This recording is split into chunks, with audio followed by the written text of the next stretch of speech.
11장 23절에서 28절까지.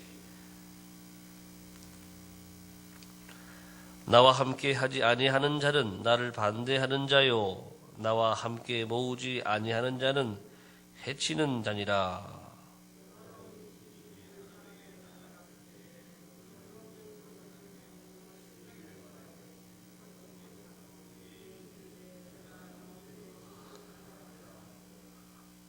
가서 보니 그 집이 청소되고 수리되었거늘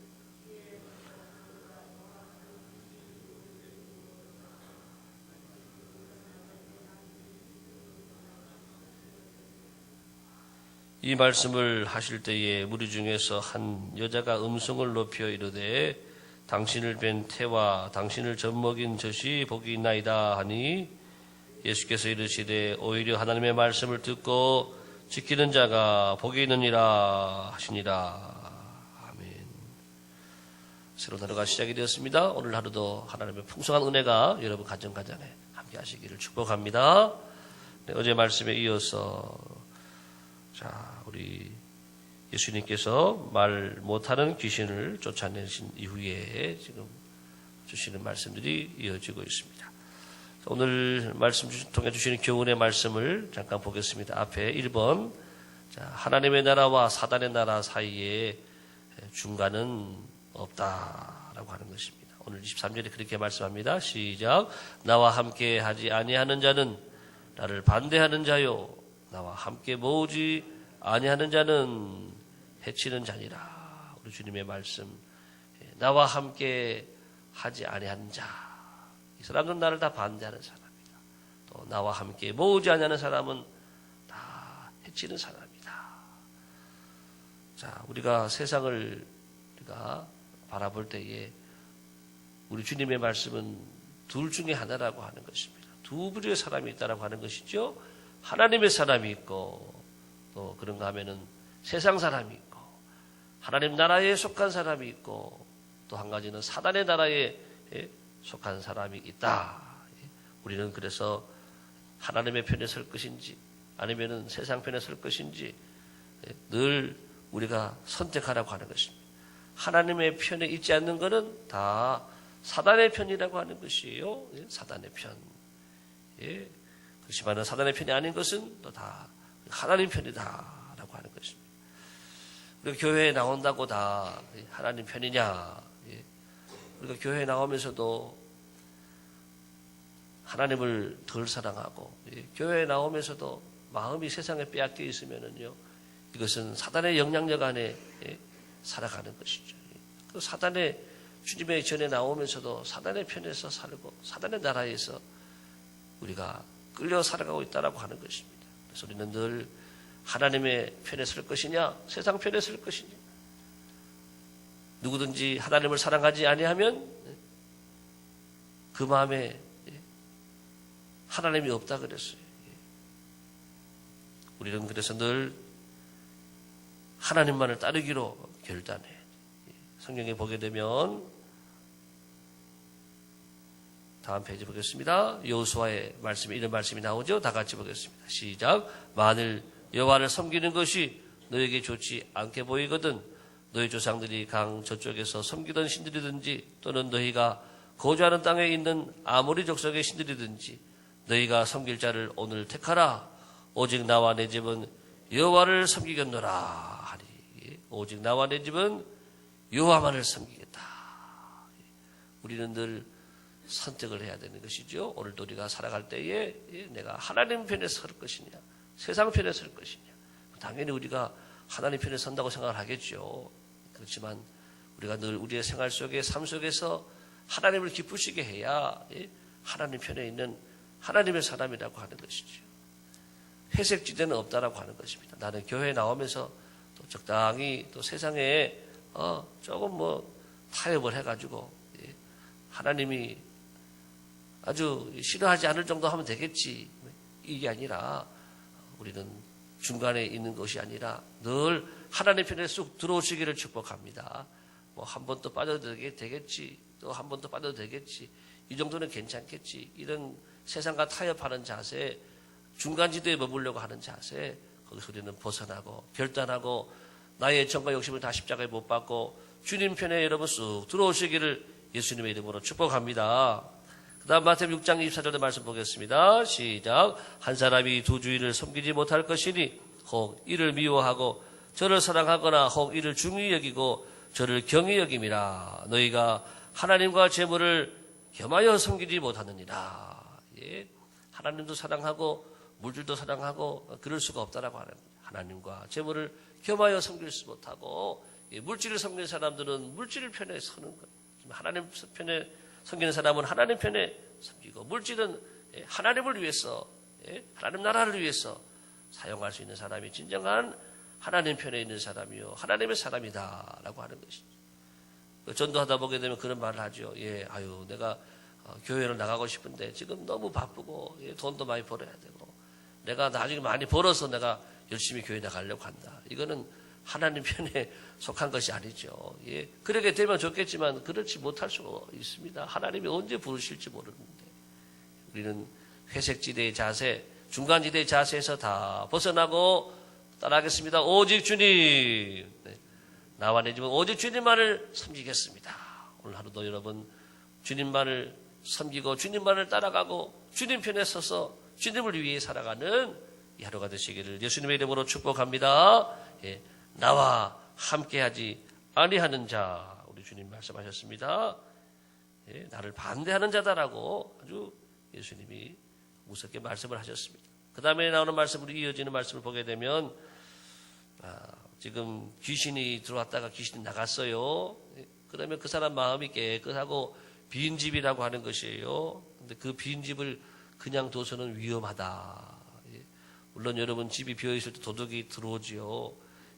그것도 있지만은 오늘 말씀의 의미는 또 약간 다른 의미인데 오늘 말씀 같이 다시 한번 읽어보겠습니다. 시작. 더러운 귀신이 사람에게서 나갔을 때에 물 없는 곳으로 다니며 쉬기를 구하되 얻지 못하고 이에 이르되 내가 나온 내 집으로 돌아가리라 하고 가서 보니 그 집이 청소되고 수리되었거늘 이에 가서 저보다 더 악한 귀신 7을 데리고 들어가서 거하니 그 사람의 나중 형편이 전보다 더 심하게 되느니라. 귀신이 나와서 어디로 들어갈 건가 찾아보는데 들어갈 데가 없더라고 하네. 그 생각나는 게 전에 집은 어떤가 생각을 해보니까 전에 집에는 귀신이 다 나가고 깨끗하거든요. 그래서 더 악한 귀신 7을 데리고 들어가는 거예요. 청소되고 깨끗한 그 빈집에 7 귀신을 데리고 들어가니까 그 사람의 형편이 나중보다 전보다 더 심하게 나중이 더 심하게 되더라. 이렇게 말하고 있는 것입니다. 자, 여러분 청소되고 수리된 집. 자, 우리 화면에 보게 되면 이 말씀 어떤 의미냐 하면 청소되고 수리된 집은 회개한 심령이라고. 예수님 믿고 우리가 하나님을 알게 되면은 말씀을 알게 되면 죄가 알게 되지요. 죄를 깨닫게 되지요. 그래서 우리가 부흥회를 또 어제까지 했는데 부흥회하면서 말씀을 들으면서 우리가 은혜를 받는 건데 은혜 받으면서 내 죄가 깨달아지는 것이죠. 내가 이것을 잘못했구나. 이렇게 살면 안 되겠구나. 우리가 어제 같이 또 기도하고 회개하고 깨끗한 심령이 됐다라고 하는 것입니다. 그런데 이렇게 깨끗한 심령이 된 상태를 그냥 빈집으로 내버려 두게 되면은요, 빈집은 사단이 좋아하고 귀신들이 좋아하고 회개한 심령이라 할지라도 빈집으로 그냥 가만히 두게 되면은요, 그 집은 언젠가는 또 사단의 장난치는 그 집이 된다라고 하는 것입니다. 여러분 생각을 해보세요. 빈집, 여러분 우리 교회도 지금 사람이 이렇게 늘 매주일마다 예배드리니까 이런 좋은 건물이고 좋은 안에 깨끗하지요. 빈집을 생각을 해보세요. 빈집은 6개월만 둬도 먼지가 쌓여요. 1년, 2년 지나가면서 또 먼지만 있는 것이 아니라 녹이 막 쓸고 그리고 시간이 지날수록 또 지저분해집니다. 또 나중에는 막 동물들도 막 쥐 같은 것도 들어오고 뭐 아무튼 여러 가지 이 미생물도 나오고 이 동물들이 다 어지럽혀 나고 빈집은 이렇게 사람이 살아야 집도 집노릇 하는 거라고 하는 것이죠. 사람이 관리하지 않고 사람이 없으면 집도 이렇게 엉망진창이 되어버린다라고 하는 것입니다. 자, 그래서 우리의 빈집에 마음의 빈집에 주님을 주인으로 잘 영접해야 된다. 따라합시다. 마음의 빈집에 주님을 모시자. 예. 우리가 회개한다면은요, 예, 마음의 주님을 주인으로 모셔야 돼. 예. 그리고 주님의 말씀으로 우리 마음을 채워야 될 줄을 믿습니다. 우리 은혜 받은 다음에 회개한 다음에 하나님 말씀 없으면요, 또 나가서 죄를 짓는. 회개하고 또 깨끗하게 됐는데 빈집으로 그냥 두게 되면은요, 예, 사탄이 늘 우리를 공격하고 우리의 집에 침범해가지고 또 죄를 짓게 하는 거예요. 그렇지만 하나님의 말씀이 내 안에 있으면, 말씀이 내 안에 살아있으면, 말씀으로 채워지게 되면, 예, 이 모든 것을 이기는 은혜와 능력이 함께할 줄을 믿습니다. 예, 우리가 그래서 은혜 받은 다음에 더 은혜를 더 사모하고, 더 주님의 말씀으로 채우고, 주님의 성령으로 채우고, 더 우리가 사모하고 기도해야 될 줄을 믿습니다. 그래야 이 빈집을 우리가 하나님의 집으로 만들고 또 주님의 영광을 위해서 살아갈 수 있는 은혜가 함께한다라고 하는 것입니다. 고린도후서 13장 5절도 보겠습니다. 시작. 너희가 믿음 안에 있는가? 너희 자신을 시험하고 너희 자신을 확증하라. 예수 그리스도께서 너희 안에 계신 줄을 너희가 스스로 알지 못하느냐? 그렇지 않으면 너희는 버림받은 자느냐? 빈집에, 깨끗한 심령에 이 빈집에 그냥 두는 것이 아니라 주님을 모시라고 하는 것. 주님을 모셔야 된다. 요한복음 5장 14절 시작. 그 후에 예수께서 성전에서 사람을 만나 이르시되 보라 내가 나았으니 더 심한 것이 생기지 않게 다시는 죄를 범하지 말라. 예수님도 이 병든 사람을 고쳐주고 난 다음에, 예, 다시 죄를 범하지 말라. 예, 이렇게 말씀하시고 있습니다. 예, 주님으로 우리 마음을 채우고 또 우리 몸을 잘 관리하고 또 죄로부터 늘 우리를 지키고, 그래서 우리 영혼을 잘 관리할 때에 우리는 우리 안에 주님으로 인해서 또 주님이 기뻐하시는 그런 삶을 살게 되는 것입니다. 27절에 나오는 말씀, 자, 또 우리가 오늘 말씀을 통해 얻으신 교훈은 같이 읽어볼까요? 시작. 성도는 하나님을 영광스럽게 하는 자녀가 되어야 합니다. 오늘 27절 보겠습니다. 시작. 이 말씀을 하실 때에 무리 중에서 한 여자가 음성을 높여 이르되 당신을 뵌 태와 당신을 먹인 젖이 복이 있나이다. 예, 예수님께서 행하시는 일들을 또 하시는 말씀을 듣고 한 여인이 소리를 높여서 말합니다. 당신을 뵌 태와 당신을 먹인 그 젖이 복이 있나이다.